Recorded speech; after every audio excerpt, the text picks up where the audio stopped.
कोनो ज्यादा दूरिहा के नो रे संगी।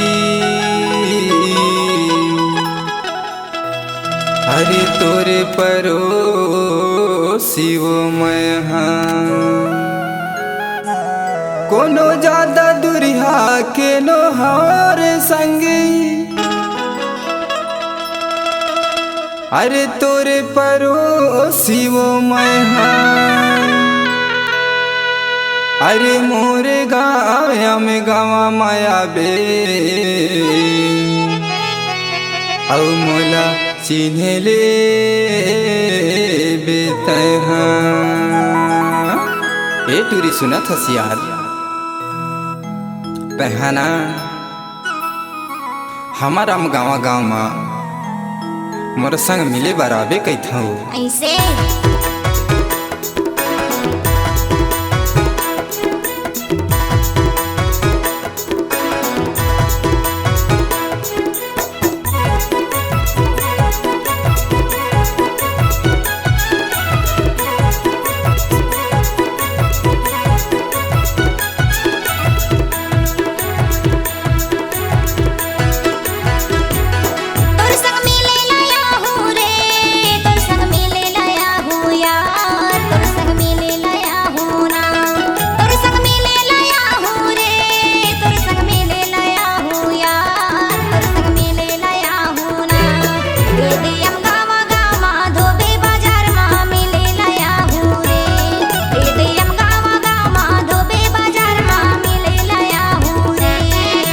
मिले लाया बे वो मोर संग मिले लाया बे यार मोर संग मिले लाया बे ना मोर संग मिले लाया बे वो मोर संग मिले लाया बे यार मोर संग मिले लाया बे ना।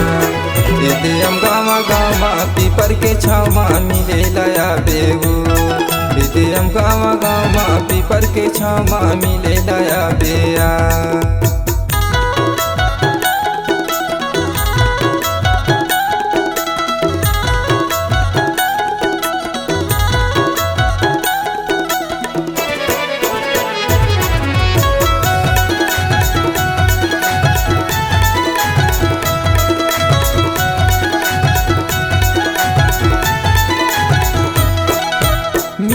बरते ऐसे आगे झन जान तोरे भाई झन जान तोरे भाई झन जान तोरे दाई दादा वो नहीं ता हो जाही लड़ाई नहीं ता हो जाही लड़ाई।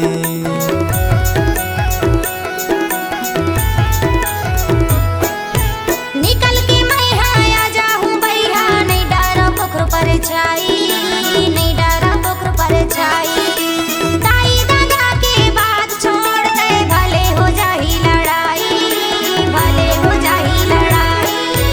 अंदर भैया के होटल में तोला समोसा खवा हूँ अमरकंटक के नर्मदा मैया के दर्शन करा हूँ।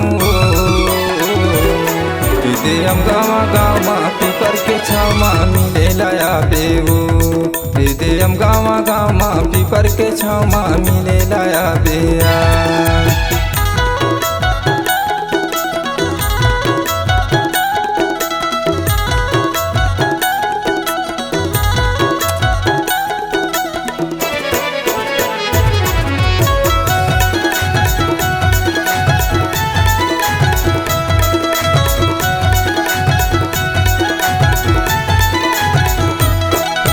राजन ग्राम ले गड़ी चढ़ के आवे कोनो झन जान पावे कोनो झन जान पावे।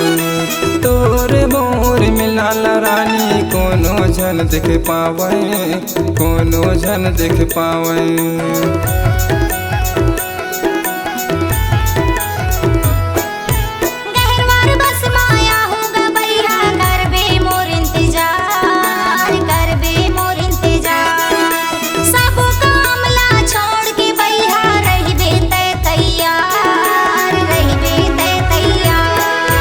बाबूराम चाचा के साउंड में तोला न चाहूँ राजा घाट के चारों मुड़ाला तोला घुमाहूँ। यदि हम गाँव गाँव पीपर के छावा मिले लाया बेयार ए दे हम गाँव गाँव माँ पीपर के छाँव माँ मिले लाया बेओ।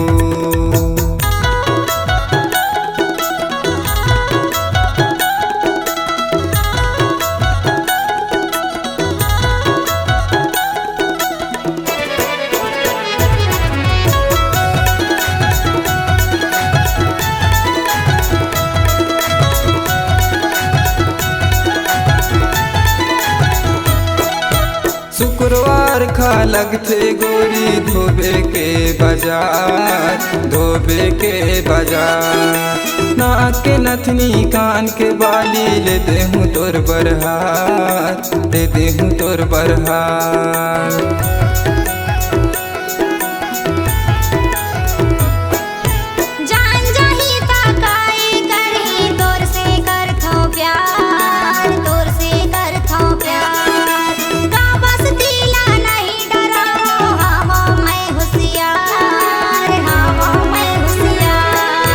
महेश भैया के पिकअप में गोरी तोला घुमाहू ना, हीरा चाचा सांगोरी मैं तोला मिला हूँ। टूरी सुन तो और मैं काहे कही था जाना था बताना। मैं ना हमार अनूपपुर जिला के महामंत्री हमार चाचा हीरा सिंह श्याम संग तोला मिला हूँ कही था यार। ऐसे तहाँ हमारा गाँव गाँव घूमे बराबे ना। ए दे हम गाँव गाँव माँ पीपर के छाँव माँ मिले लाया बेओ। ए दे हम गाँव गाँव माँ पीपर के छाँव माँ मिले लाया बेआ। ए दे हम गाँव गाँव माँ धोबे बाजार माँ मिले लाया हूँ रे। ए दे हम गाँव गाँव माँ पीपर के छाँव माँ मिले लाया बेआ।